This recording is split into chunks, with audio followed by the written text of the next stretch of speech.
We are babysitting two dogs, plus we have a dog, so that's three dogs in the house. And I took our dog plus one of the other dogs for a walk, middle of the day, and it's like 90 degrees, and I'm wearing a black shirt. Idiot. Hi y'all, welcome back to my channel. I'm Amber, and today I'm going to be sharing with you a library haul. I finally got all of the books that I've been waiting for from the library, and I'm very excited to show you what I got. The first book is going to be a bit of a spoiler for my wrap-up because I have already read The Samurai's Garden by Gail Tsukiyama. I think that's how you pronounce her name. And this is about a young Chinese man named Stephen who is recovering from tuberculosis, and his parents decide to have him go to their summer home in Rumi, Japan. It's a beachside vacation spot, and in going there, he meets Matsu, who is what is basically said in the book a house servant, and they kind of have to try to get used to each other. Matsu is a very silent type, and Stephen is very curious and talkative, and so they slowly get used to each other and they become friends. Not only that, he meets Kaiko and Sachi, and it's just about how these relationships affect Stephen. Next, I picked up Angela's Ashes by Frank McCourt. This is his memoir, and he has, as far as I know, written only two memoirs. He may have written more books or more memoirs, I'm not really sure. But I have his memoir Tis, and I believe that deals with his adult life. And so I've been wanting to pick this up ever since I picked that one up, because I feel like maybe it would be best to read this one first. I'm not even sure if it matters that much, but you know me. I always go chronological, and I wanted to read this. Also, this is actually an audio book, which, if you know me at all, you know that I don't read through audiobooks. The last time I was forced to listen to an audiobook was when I was like a sophomore, senior-ish area, and it was in a classroom, and I didn't like it because I couldn't really focus on it. I couldn't really follow, even as I was following it in the book, I couldn't follow it. And I don't know if it was a narrator or if it was just because I am a more active reader and I had to read it myself. So it's been years since I've tried it, and recently I've been wanting to try it again. So hopefully it'll work because I am motivated to enjoy it. And also the author narrates it himself, so it makes me feel like it's going to add something more to the reading experience. So the memoir deals with his childhood, as I said.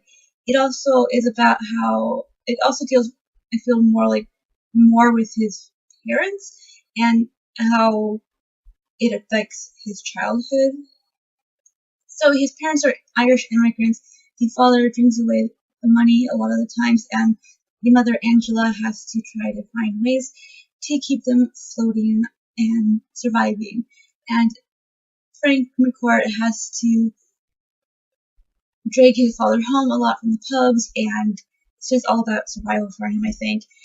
So I'm definitely looking forward to reading this, and I'll be reading this quite soon. All of these books I have reasons for picking up. I actually personally requested them or went searching for them at my local library. But these next two books are random picks. I was at the library with my brother who had picked something up, and I was wandering the aisles, and these two books basically just ended up jumping in my hands. Like, I had no control over it. So the next book is The Map of Love by this author. I'm not even going to try to say her name because I just know I'm going to butcher it. This story centers around Egypt, but I believe it starts in America with Isabel Parkman, a divorced American journalist who falls in love with an Egyptian-American conductor. And shattering her relationship is the courtship between her great-grandparents, Anna and Sharif, 100 years ago. So in 1900, Anna moves to Egypt from England, I believe. She is recently widowed, and she's trying to find a new life for herself, and she falls in love with Egypt and with a man named Sharif, who is an Egyptian nationalist. I'm not sure what that means exactly, but anyways, Isabel decides to try to find the truth behind her heritage, and in doing so, she reenacts Anna's excursion to Egypt. The story of her great-grandparents unravels before her, revealing similar parallels to her own life. This sounded so freaking intriguing, and I really loved the first few paragraphs that I read on the way home, so I am very excited to read this. The last book that jumped into my hands is The Art of Healing by Chad Harbach. I believe it was Susie Reeves who did a review on this a couple years ago, and I've been wanting to read it for quite some time, but it wasn't a book that I was automatically going to go and pick up, because it kind of surrounds baseball, and I'm not really into baseball, and I feel like reading it is going to be even more boring. But in reading the synopsis, it really sounds interesting, but I know I'm going to butcher it. So I'll put a link to the Goodreads page for this for you to go and check out, because, like I said, I just know I'm going to butcher it. But then I chose Catch-22 by Joseph Hill. This is a classic anti-war novel. I did try reading this. I think I read like a chapter of it, and I was like, not the right time, and so I decided to recheck it out now, and hopefully this time I'll at least be able to finish it, because I do want to read it. It does sound interesting, and I think it's something that's worth reading, but I'm just not sure if it's going to be a book that I'm going to truly enjoy. The Outsiders by S.C. Hinton. This is about Ponyboy and his trouble with a gang called the Scots, which are a group of rich kids who like to bully and pick on what they call the greasers, as Ponyboy is, and one night things go too far. So, sounds really interesting. I've heard a lot of good things about it, and I'm very much looking forward to seeing what it's all about. This video is at the bottom of The Pie by Alan Bradley. I've been wanting to read this book for quite some time, and I'm so excited that I finally get a chance to do so. This is about an 11-year-old girl who is very much into chemistry and poisons, but then one day she ends up investigating a murder, I believe. And so I'm thinking I'm going to have to kind of suspend my disbelief on certain things. So I just hope it's a fun read. That's what I'm expecting from it. Finally, we have The Lives of Lockamora by Scott Lynch. This is the first book in the Gentleman Bastards trilogy, I believe, and I am not going to try to give synopsis for it because I don't really want to know.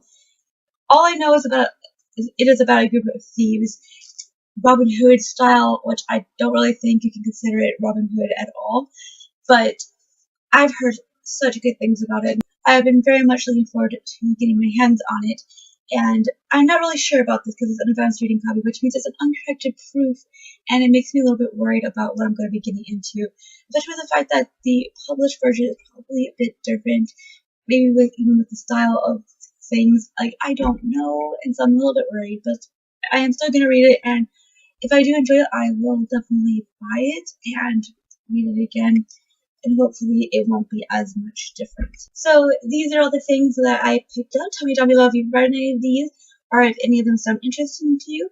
I would love to hear from you all. Thank you all so much for watching, and keep smiling.